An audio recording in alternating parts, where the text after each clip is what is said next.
काल एक फेसबुकीय मैत्रीण मालती साबळेबरोबर गप्पा रंगल्या होत्या फोनवरती. आमचा विषय रंगलेला होता तो म्हणजे आजकालची मुलं मोठी झाली आहेत आणि ती आपल्याला वेळ देत नाहीत. तिला 2 मुलं, मला 2 मुली, यांवरच चर्चा चाललेली होती. तर माझं तिला असं म्हणणं पडलं ना की आताचं जनरेशन इतकं फास्ट झालेलं आहे ना की मुलं जे IT कंपनी ह्याच्यात त्याचे जिथे कुठे काम करतात त्यांच्यावरती कामाचं प्रेशर खूप आहे, लोड खूप आहे. ज्या मनानं ते सॅलरी घेतात त्या मनानं त्यांना कामही दाखवावं लागतं. आणि म्हणजे मी स्वतः बघते आहे माझ्या डोळ्यांनी, मुलगी जी माझं जॉब करते आहे ना IT मध्ये, खूप प्रेशर असतं कामाचं वगैरे. आणि अक्षरशः फ्रायडेला संध्याकाळी एकदा लॉग आऊट केल्यानंतर त्यांना न पिंजऱ्यातनं सोडलेल्या पक्षासारखं त्यांची कंडिशन असते की सॅटर्डे संडे विकेंडच्या दिवशी आता काय करू आणि काय नको असं त्यांना होतं. इतका त्यांना आनंद असतो. आणि त्यामध्ये मग त्यांना त्यांच्या मैत्रिणींबरोबर थोडंसं, मित्रमैत्रिणींबरोबर थोडं गप्पा मारा, इकडे जा तिकडे जा, त्यांच्या गप्पा वेगळ्या असतात. आणि आपल्याबरोबर असं बोलून बोलून किती बोलणार ते. त्यामुळे काही गोष्टी जर आपण पण समजून घेतल्या आणि अंमलात आणल्या ना, म्हणजे आता पहिली गोष्ट हेच की सारखी त्यांच्याकडनं ही अपेक्षा करायची नाही आहे की त्यांनी आपल्याला वेळ द्यावा. वेळ देणं म्हणजे शेजारी येऊन बसून हां चल आता गप्पा सुरू कर असं नाही आहे. आपल्या अवतीभवती ते कुठे ना कुठेतरी असतातच. आपण त्यांच्यासाठी कुठे चहा कर, हे कर, ते कर, हा एक वेळ होतोच. त्या गोष्टी करत असतानाच काय चाललंय, कसं चाललंय हे सगळं होतच असतं. आणि असा वेगळा असा वेळ तासनतास तर आपण त्यांच्याशी गप्पाही मारू शकत नाहीत, कारण त्यांचे विषय वेगळे असतात, आपले विषय वेगळे असतात. दुसरी गोष्ट मला असं वाटतं ना की आता आपण या वयामध्ये ज्या गोष्टी आपल्याला आपल्या तरुणपणात किंवा वेळेअभावी करता आल्या नाहीत ते आता या वयामध्ये करायच्या.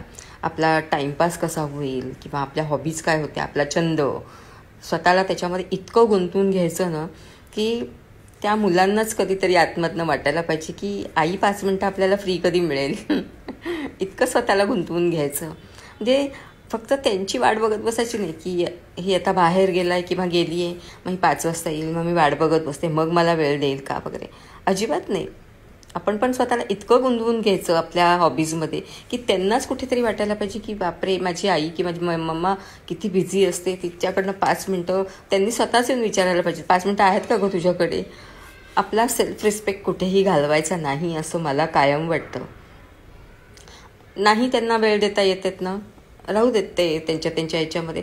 कधी ना कधीतरी त्यांनाच 5 मिनटं वाटतं की अरे 2 दिवस झाले मी समोरासमोर बसून बोललोच नाही आहेत. स्वतःच येतात मग बोलायला वगैरे. तर मला ना असं त्यांच्याकडे मला वेळ देणं मला नाही पटत आणि मला जमणारही नाही, मला आवडणार पण नाही. ठीक आहे, तुमचं लोड असेल, तुमच्यावरती कामाचं प्रेशर असेल, मित्रमैत्रिणी यांच्यामध्ये सुद्धा तुम्ही तुमच्या लाईफमध्ये बिझी असाल, कुठेतरी तुम्हाला 5 मिनटं वेळ यायलाच पाहिजे आईवडिलांना. आणि शेवटची आणि तिसरी गोष्ट अत्यंत महत्त्वाची मला अशी वाटते, म्हणजे माझं असं मत आहे वैयक्तिक की त्यांच्याशी ना खूप अटॅच नाही राहायला पाहिजे. कर्तव्य जी आपली आहेत ती करायचीच आहेत आपल्याला सगळी, पण खूप अटॅच नाही राहायचं त्यांच्याबरोबर.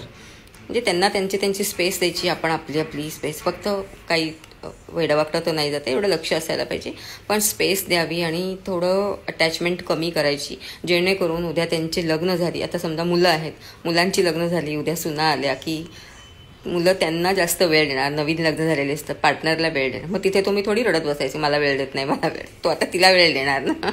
त्यामुळे आपल्याला आत्तापासून सवय होऊन जाते त्या गोष्टींची, त्यांच्यापासून थोडंसं लांब राहण्याची, स्पेस द्यायची. त्यामुळे मग त्यावेळेला पण काही वाटत नाही आपल्याला, वेळ नाही देते का काही नाही.